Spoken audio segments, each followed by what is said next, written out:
வணக்கம், என் பேர் சுதா. இவர் நான் ஹஸ்பண்ட் நேம் ஜெகதீஸ்வரன். எதுக்காக இங்கே வந்தோன்னா கார்டியாக் அட்டாக்காக கூட்டிகிட்டு வந்திருந்தேன். ஃபஸ்ட்டு வேறு ஒரு கிளினிக்கில் தான் வச்சு நாங்கள் பார்த்தோம். ஆனால் கார்டியாக் அட்டாக்னு தெரியாது. கேஸ்ட்ரிக் ப்ராப்ளம் அப்படின்னு சொல்லிட்டு தான் அங்கே அட்மிட் பண்ணோம். கடைசி வரைக்குமே இங்கே இசிஜி எல்லாமே எடுத்துமே அவருக்கு அட்டாக் வந்திருக்கிறத கண்டுபிடிக்க முடியல. லாஸ்ட் மினிட்ல அவரோட பல்ஸ், ஹார்ட் பீட் எல்லாமே ஸ்டாப் ஆயிடுச்சு. வரும்போது பல்ஸ் இல்லை, பிபி இல்லை. இம்மிடியேட்டாக கார்டியாக் மசாஜ் ஸ்டார்ட் பண்ணோம். ஸோ அவருக்கு ஒரு 12 தடவை கரண்ட் ஷாக் கொடுக்கு, டீஃபிப்ரிலேஷன் சொல்லுவோம், டிசி ஷாக் கொடுக்க வேண்டியிருந்தது. இன்பிட்வீன் கார்டியாக் மசாஜ் கண்டினியூ பண்ணிட்டு இருந்தோம். ஒரு 20-30 நிமிஷம் இந்த கார்டியோபல்மரி ரீசஸ்டேஷன் பண்ணதுக்கு அப்புறம் தான் அவருக்கு பல்ஸே வந்தது. அதுக்கப்புறம் இமிடியேட்டாக கேத்தலாப் ஷூட் பண்ணி ஒரு ரத்த குழாயில் அடைப்பு இருந்தது, அந்த அடைப்பை இமிடியேட்டாக ரிமூவ் பண்ணோம். ஸோ பேஷண்ட்டுக்கு அதுக்கப்புறம் ஸ்லோவாக இம்ப்ரூவ் ஆக ஆரம்பிச்சிட்டாரு. அவருக்கு ஆர்டிஃபிஷியல் சுவாச கருவியோட கேத்லாப் ஷிப் பண்ணாங்க.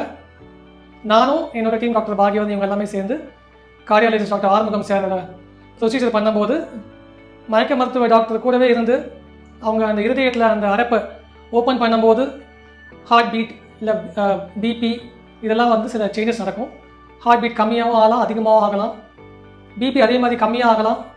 இந்த மாதிரிலாம் ஆகும்போது அதுக்கேற்ற சப்போர்ட் சிஸ்டம்லாம் நாங்கள் மருந்தெல்லாம் கொடுத்து அவர் உயிரை அப்படியே மெயின்டைன் பண்ணிவிட்டு நல்லபடியாக அந்த ப்ரொசீஜர் ஸ்ட்ரென்த்திங்லாம் பண்ணி முடித்த உடனே அதே ஆர்டிஃபிஷியல் சுவாச கருவியோட பேஷண்ட்டை அவர் பிபிக்கு தேவையான மெடிசன்ஸ் மற்ற ஆக்சிஜன் சப்போர்ட் இது எல்லாமே நம்ம பேஷண்ட்டுக்கு கொடுத்து அந்த ஸ்ட்ரென்த்திங் பண்ணி முடித்த உடனே ஹார்ட்டில் இருக்கிற அந்த ரத்த ஓட்டம் சீராக ஆனதுக்கப்புறமா அவரை ஐசியூ கொண்டு போய் சேஃபாக கொண்டு போய் சேர்த்துடுவோம்.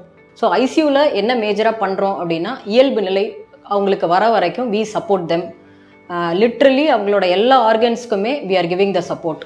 ஸோ ஹார்ட்டோட பிபியோட சப்போர்ட், வென்டிலேட்டர் சப்போர்ட், அவங்க ஆக்சிஜன் உள்ளே போகிறதுக்கும் அந்த ஆக்சிஜன் சீராக அவங்க உடம்பு ஃபுல்லாக பர்ஃப்யூஸ் ஆகிறது எல்லாத்துக்குமே நாங்கள் we have to support him even for the kidney function. Necessary support. He had an heart attack, that is a blood vessel block in his heart. In medical terms we say it as a myocardial infarction. He was immediately shifted to the cath lab and a critical vessel which was stented, and later on he was shifted to the ICU. We are very happy that he had a very good neurological prognosis and he was discharged in a very good state of health. It was a very gratifying experience for all of us who were involved in the care of this patient. Thank you. Thanks to Apollo team. Thank you so much.